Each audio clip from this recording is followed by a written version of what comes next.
We take a boat ride as much as we possibly can. We're right here on the coast. We go out into the fields every day. And so the people that we invited today, we wanted them to have the same experience that we have. And the story that we're telling you, we live it. This is us.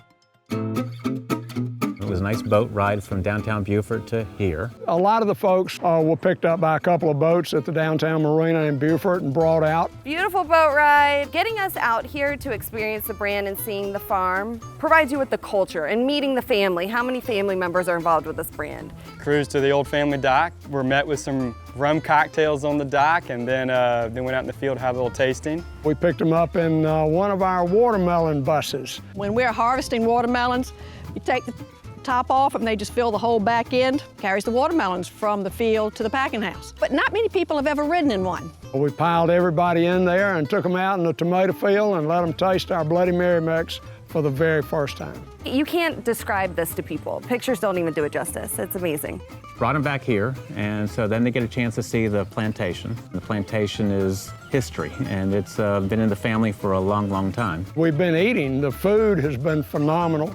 Tomato pies, if you have not tried one, I'd recommend it. Then we had a little bit of a clay course, a little skeet shooting. So rather than shooting pigeons or rabbits, we've got shooting clays. Just fun to be able to see if you can knock that clay down with your shotgun. And everyone will go around, and it'd be amazing how many clays aren't hit. And then we're gonna finish it up with a little bit of food and a little bit of music, and just a really nice day.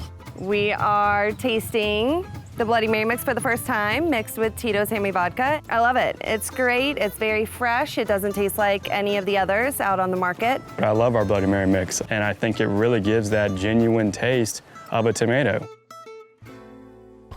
24 million pounds of tomatoes that we're going to capture, harvest, ship, and sell. And there's a 10 to 20% that is ripe and perfect and great that typically we would toss away. They were paying someone every year to discard basically the best tomatoes of the crop. And when I say best, the peak ripeness.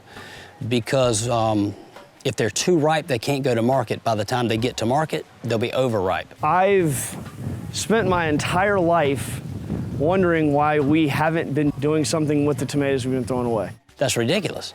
We've got the best perfect tomatoes right here, right now. Why don't we make them into a Bloody Mary? I teamed up with my good buddy Will Collins, who we went to Clemson with, and he and I have very similar tastes in Bloody Mary mix. I have a degree from Johnson & Wales in culinary arts. We started playing around with Bloody Marys, adding this, adding that. After a long bout of hangovers, we came up with what we got.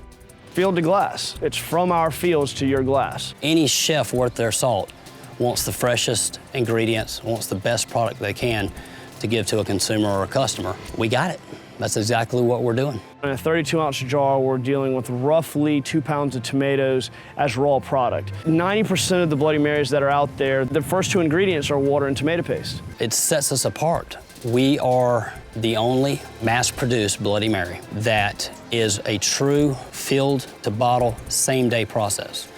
When they pick those perfect tomatoes in the morning, they're shipped to the packing shed, they come to our kitchen, we produce that Bloody Mary mix that day and bottle it that day. And we know exactly which field it came out of, down to the acre. We know where it's coming from as opposed to some other company that's just selling you tomato paste. We also use the best anchovies, fresh tarragon, Lee & Perrins Worcestershire sauce, which is the best on the market. Everything we get and use is the best available. We have 4 to 6 weeks to capture all of our product. After those 4 or 6 weeks are done, we don't have any more tomatoes. That's it. That's it for the year. 7 days a week for 6 weeks. We're not gonna stop, and we're gonna have a whole year's worth of product. And when it runs out, gotta wait till next season. We fished together, drank together, and tried to cure our hangovers together.